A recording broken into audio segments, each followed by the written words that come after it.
Hi friends, welcome to ತನು ಸ್ವಯಂ ಅಡುಗೆ. ಇವತ್ತಿನ ದಿನ ನೀವು ನೋಡ್ತಿರ್ಬೋದು ಕಲರ್ಫುಲ್ಲಾಗಿ ಎಷ್ಟು ಚೆನ್ನಾಗಿದೆ ಈ ಸಾಂಬಾರು. ಹಳ್ಳಿ ಶೈಲಿಯಲ್ಲಿ ಚಿಕನ್ ಸಾಂಬಾರು ಯಾವ ರೀತಿ ಮಾಡೋದು ಅಂತ ನೋಡೋಣ. ಇದಕ್ಕೆ ಮೊದಲನೇದಾಗಿ ಒಂದು ಒಳ್ಳೆ ಮಸಾಲೆಯನ್ನು, ಅಥೆಂಟಿಕ್ ಹಳ್ಳಿ ಶೈಲಿಯ ಮಸಾಲೆಯನ್ನು ರೆಡಿ ಮಾಡ್ಕೊಳ್ಳೋಣ. ಇದಕ್ಕೆ ನೋಡಿ, ನಾನಿಲ್ಲಿ ಇಷ್ಟು ಥರದ ಮಸಾಲೆಗಳನ್ನು ತೊಗೊಂಡಿದ್ದೀನಿ. ಹಾಗೆಯೇ ಇಷ್ಟೇ ಮಸಾಲೆಗಳು ಸಾಕಾಗುತ್ತೆ ನೋಡಿ. ಮೊದಲನೇದಾಗಿ 1 ಕಪ್ ಆಗುವಷ್ಟು ಒಂದು ಚಿಕ್ಕ ಕಪ್ ಮೆಜರ್ಮೆಂಟ್ಸ್ ತೊಗೊಳ್ಳಿ. ಅದರ ಅಳತೆಯಲ್ಲಿ ನೀವು ತೊಗೊಳ್ಬೇಕಾಗತ್ತೆ. 1 ಕಪ್ಪಷ್ಟು ಚಕ್ಕೆ, 1 ಕಪ್ಪಷ್ಟು ಮೆಣಸು, ಹಾಗೆ ಅರ್ಧ ಕಪ್ಪಷ್ಟು ಲವಂಗ, ಒಂದು 10ರಿಂದ 15 ಏಲಕ್ಕಿ, 1 ಟೇಬಲ್ ಸ್ಪೂನ್ ಆಗುವಷ್ಟು ಸೋಂಪು, ಹಾಗೆ 1 ಸ್ಪೂನ್ ಆಗುವಷ್ಟು ಜೀರಿಗೆ ತೊಗೊಂಡಿದ್ದೀನಿ.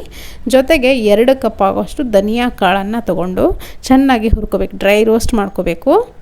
ಪೂರ್ತಿಯಾಗಿ ಕಲರ್ ಚೇಂಜ್ ಆಗೋವರೆಗೂ ಸ್ವಲ್ಪ ಮೀಡಿಯಮ್ ಊರಿನಲ್ಲಿ ಇಟ್ಕೊಂಡು ಸ್ವಲ್ಪ ಜಾಸ್ತಿ ಹೊತ್ತು ಫ್ರೈ ಮಾಡ್ಕೊಳ್ಳಿ. ಚೆನ್ನಾಗಿ ಈವನ್ನಾಗಿ ಎಲ್ಲವೂ ಡ್ರೈ ರೋಸ್ಟ್ ಆಗ್ತವೆ. ಒಂದು ಅಥೆಂಟಿಕ್ ಮಸಾಲ ಅಂತ ಹೇಳ್ಬೋದು.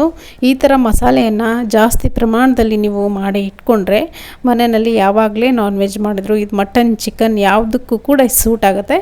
ಇವಾಗ ನೋಡಿ, ಪೂರ್ತಿಯಾಗಿ ಡ್ರೈ ರೋಸ್ಟ್ ಆಗಿದೆ. ಪೂರ್ತಿ ತಣ್ಣಗಾದಮೇಲೆ ನಾನಿಲ್ಲಿ ಒಂದು ಮಿಕ್ಸರ್ ಜಾರ್ಗೆ ಟ್ರಾನ್ಸ್ಫರ್ ಮಾಡಿಕೊಂಡು ಇದನ್ನು ನುಣ್ಣಗೆ ಪೌಡ್ರ್ ಮಾಡಿಕೊಂಡು ನೋಡಿ, ಈ ಥರ ಪೌಡ್ರ್ ಮಾಡ್ಕೊಳ್ಬೇಕು. ಪೂರ್ತಿ ಪೌಡ್ರ್ ಮಾಡ್ಕೋಬೇಕು. ತರ್ತರಿಯಾಗಿ ಮಾಡಬೇಡಿ, ಪೂರ್ತಿ ನುಣ್ಣಗೆ ಪುಡಿ ಆಗಬೇಕಿದು ನೋಡಿ. ಈ ಪೌಡ್ರನ್ನ ನೀವು ತಿಂಗಳಾನುಗಟ್ಟಲೆ, ವರ್ಷಾನುಗಟ್ಟಲೆ ನೀವು ಬಳಸ್ಬಹುದು ನೋಡಿ. ನಾನು ಕೂಡ ಇಲ್ಲಿ ಒಂದು ಏರ್ಟೈಟ್ ಕಂಟೈನರಲ್ಲಿ ಹಾಕ್ಕೊಂಡು ಇದನ್ನು ಒಂದು 4ರಿಂದ 5 ಸರಿ ಆಗುತ್ತೆ ಇದು.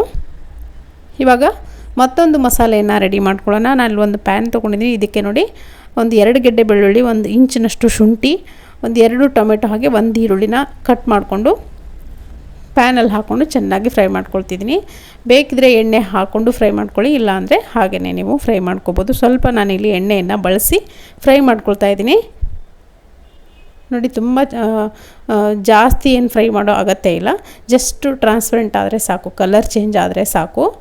ಈರುಳ್ಳಿ ಟ್ರಾನ್ಸ್ಪರೆಂಟ್ ಆಗೋವರೆಗೂ ಫ್ರೈ ಮಾಡ್ಕೊಳ್ಳಿ. ಸ್ವಲ್ಪ ಬೇಗ ಫ್ರೈ ಆಗಬೇಕಂದ್ರೆ ಸ್ವಲ್ಪ ಉಪ್ಪನ್ನು ಸೇರಿಸ್ಕೊಂಡು ನೀವು ಫ್ರೈ ಮಾಡಿದ್ರೆ ಬೇಗನೆ ಫ್ರೈ ಆಗುತ್ತೆ. ಇಷ್ಟ ಆದರೆ ಸಾಕು. ಇದಕ್ಕೆ ನೋಡಿ, ನಾನಿಲ್ಲಿ ಒಂದು ಅರ್ಧ ಬಟ್ಲಷ್ಟು ಕೊಬ್ಬರಿ, ತೆಂಗಿನಕಾಯಿ ಅಂತೀವಿ, ತೆಂಗಿನಕಾಯಿನ ಹಾಕ್ಕೊಂಡಿದ್ದೀನಿ. ಹಸಿ ತೆಂಗಿನಕಾಯಿ ಅರ್ಧ ಬಟ್ಲಾಗುವಷ್ಟು ಹಾಕ್ಕೊಂಡಿದ್ದೀನಿ.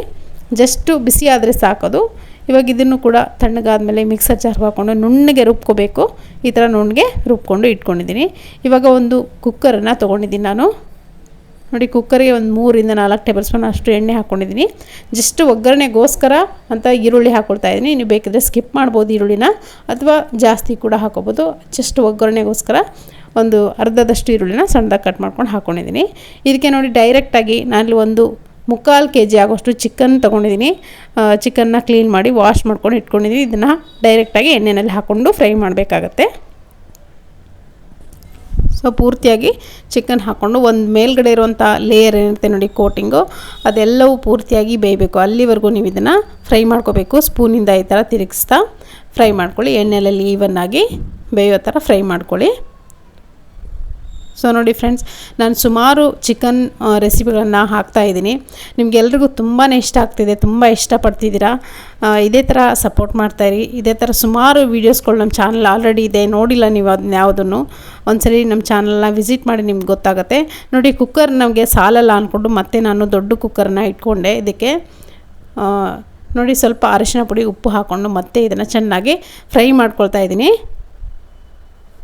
ಸ್ವಲ್ಪ ಹೊತ್ತು ನೋಡಿ, ಈ ಥರ ಫ್ರೈ ಮಾಡ್ಕೊಂಡಾದ್ಮೇಲೆ ನೋಡಿ, ತಾನಾಗೆ ನೀರು ಬಿಟ್ಕೊಂಡಿದ್ದೀನಿ. ನಾನು ಮುಚ್ಚಿ ಒಂದು 2 ನಿಮಿಷ ಬಿಡ್ತೀನಿ ನೋಡಿ. ಚೆನ್ನಾಗಿ ಬಂದಿರುತ್ತೆ. ಒಂದು 50% ಅಷ್ಟು ಈ ಥರನೇ ಬೇಯಿಸ್ಕೊಳ್ಬೇಕಾಗತ್ತೆ. ಆವಾಗಲೇ ನಿಮಗೆ ತುಂಬ ರುಚಿಯಾಗಿ ಬರೋದು.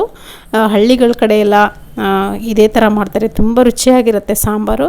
ಇದಕ್ಕೆ ನೋಡಿ, ಈ ಟೈಮ್ನಲ್ಲಿ ಖಾರದ ಪುಡಿ ಹಾಕ್ಕೊಳ್ತಾ ಇದ್ದೀನಿ. ಇದಕ್ಕೆ ನೋಡಿ, ಆವಾಗಲೇ ಮಾಡಿಟ್ಕೊಂಡಂಥ ಮಸಾಲೆ ಏನಿದೆ ನೋಡಿ, ಅದನ್ನು ಕೂಡ ನಾನಿಲ್ಲಿ 1 ಟೇಬಲ್ ಸ್ಪೂನ್ ಆಗೋಷ್ಟು ಹಾಕ್ಕೊಳ್ತಾ ಇದ್ದೀನಿ. ಯಾಕಂದರೆ 3/4 kg ಚಿಕನ್ ಮಾಡ್ಕೊಳ್ತಾ ಇರೋದ್ರಿಂದ 1 ಟೇಬಲ್ ಸ್ಪೂನ್ ಅಷ್ಟು ಹಾಕಿದ್ರೆ ಸಾಕಾಗುತ್ತೆ. ಕಡಿಮೆ ಬಳಸಿದ್ರೆ ಒಂದು 2 ಟೀ ಸ್ಪೂನ್ ಅಥವಾ ಅರ್ಧ ಸ್ಪೂನ್ ಆಗೋಷ್ಟು ನೀವು ಹಾಕ್ಕೋಬೋದು. ತುಂಬ ಸ್ಟ್ರಾಂಗ್ ಮಸಾಲ, ತುಂಬ ಚೆನ್ನಾಗಿರುತ್ತೆ ಫ್ಲೇವರು. ಸ್ವಲ್ಪ ಹಾಕಿದ್ರೆ ಸಾಕು ನೀವು. ನೋಡಿ ಮಸಾಲೆ ಹಾಗೆ ಅಚ್ಕಾರದ ಪುಡಿ ಎಲ್ಲ ಹಾಕ್ಕೊಂಡು ಚೆನ್ನಾಗಿ ಮಿಕ್ಸ್ ಮಾಡ್ಕೊಳ್ತಾ ಇದ್ದೀನಿ. ಇದಕ್ಕೆ ಬೇರೆ ಯಾವುದೇ ಮಸಾಲೆ ಹಾಕೋ ಅಗತ್ಯನೇ ಇಲ್ಲ. ಇದು ಒಂದು ಮಸಾಲೆ ಮಾಡ್ಕೊಂಡು ನೀವು ಇಟ್ಕೊಂಡ್ಬಿಟ್ರೆ ಸ್ಟೋರ್ ಮಾಡ್ಕೊಳ್ಬೋದು. ಎಷ್ಟು ಸಾರಿ ಬೇಕಿದ್ರೂ ಇದರಿಂದ ನೀವು ಯಾವುದೇ ರೆಸಿಪಿಗಳನ್ನ ಮಾಡ್ಬೋದು. ಚಿಕನ್ ಮಟನ್ ಯಾವುದೇ ಐಟಮ್ಸ್ ಕೂಡ ಮಾಡ್ಬೋದು. ಇದಕ್ಕೆ ನೋಡಿ ಇದೇ ಟೈಮಲ್ಲಿ ಕಸೂರಿ ಮೇಥಿ ಹಾಕ್ಕೊಂಡೆ, ಸ್ವಲ್ಪ 1 ಸ್ಪೂನ್ ಆಗೋಷ್ಟು ಸ್ವಲ್ಪ ಕೊತ್ತಂಬರಿ ಸೊಪ್ಪನ್ನು ಕೂಡ ಇದೇ ಟೈಮ್ನಲ್ಲೇ ಹಾಕ್ಕೊಂಡು ಮಿಕ್ಸ್ ಮಾಡ್ಕೊಳ್ತಾ ಇದ್ದೀನಿ. ಈ ಥರ ಮಿಕ್ಸ್ ಮಾಡ್ಕೊಳ್ತಾ ಎಣ್ಣೆನಲ್ಲೇ ಹುರ್ಕೊಳ್ಬೇಕು ಈ ಚಿಕನ್ನ. ಇವಾಗ ನೋಡಿ ಈ ಟೈಮ್ನಲ್ಲಿ ನಾನಿಲ್ಲಿ ಆವಾಗಲೇ ರುಬ್ಕೊಂಡು ಇಟ್ಕೊಂಡಂಥ ಮಸಾಲೆ ಏನಿದೆ ನೋಡಿ ಅದನ್ನು ಕೂಡ ನಾನಿಲ್ಲಿ ಸೇರಿಸ್ಕೊಳ್ತಾ ಇದ್ದೀನಿ. ಇದಕ್ಕೆ ಮೇನ್ ಇಂಪಾರ್ಟೆಂಟ್ ಅಂದರೆ ಈ ಮಸಾಲೆಯಲ್ಲಿ ಕಾಯಿ ಏನಿರುತ್ತೆ ನೋಡಿ ತೆಂಗಿನಕಾಯಿ, ಅದೇ ಇಂಪಾರ್ಟೆಂಟು. ಜಾಸ್ತಿ ಬಳಸ್ತಾರೆ ಹಳ್ಳಿಗಳ ಕಡೆ ಎಲ್ಲ, ನಮ್ಮ ಕಡೆ ಎಲ್ಲ ಜಾಸ್ತಿ ಬಳಸ್ತಾರೆ ಈ ಕಾಯನ್ನು. ಸೊ ಕೆಲವೊಬ್ಬರು ಕಾಯಿ ಜಾಸ್ತಿ ಹಾಕೋಕ್ಕೆ ಇಷ್ಟಪಡಲ್ಲ, ಅಂಥವ್ರು ನೀವು ಸ್ಕಿಪ್ ಮಾಡ್ಬೋದು ಅಥವಾ ಸ್ವಲ್ಪನೇ ಹಾಕೋಬೋದು. ಇದಕ್ಕೆ ನೋಡಿ ನೀರನ್ನು ಸೇರಿಸ್ಕೊಳ್ತಾ ಇದ್ದೀನಿ. ನೋಡಿ ಆಲ್ಮೋಸ್ಟ್ 1 ಲೀಟ್ರ್ ಆಗೋಷ್ಟು ನೀರನ್ನು ಸೇರಿಸ್ಕೊಳ್ತಾ ಇದ್ದೀನಿ. ನಾನು ಮೊದಲಿಗೆ ಕುಕ್ಕರ್ ಚಿಕ್ಕದಾಗತ್ತೆ ಅಂದ್ಕೊಂಡೆ, ಅದಕ್ಕೆ ದೊಡ್ಡದ ಕುಕ್ಕರನ್ನು ಹಾಕ್ಕೊಂಡೆ, ನಾನು ಟ್ರಾನ್ಸ್ಫರ್ ಮಾಡಿಕೊಂಡೆ. ಇವಾಗ ಮತ್ತೆ ನೋಡಿ ಚಿಕ್ಕ ಕುಕ್ಕರ್ಗೆ ನಾನು ಟ್ರಾನ್ಸ್ಫರ್ ಮಾಡಿಕೊಂಡು ಮುಚ್ಚಳ ಮುಚ್ಚಿ 10 ನಿಮಿಷ ಕುದಿಸ್ಕೊಂಡಿದ್ದೀನಿ. ಚೆನ್ನಾಗಿ ಕುದೀತಾ ಇದೆ, ನೀವು ನೋಡ್ತಿರ್ಬೋದು ಯಾವ ಥರ ಎಣ್ಣೆ ಬಿಟ್ಕೊಂಡಿದೆ ಅಂತ ಮೇಲ್ಗಡೆ.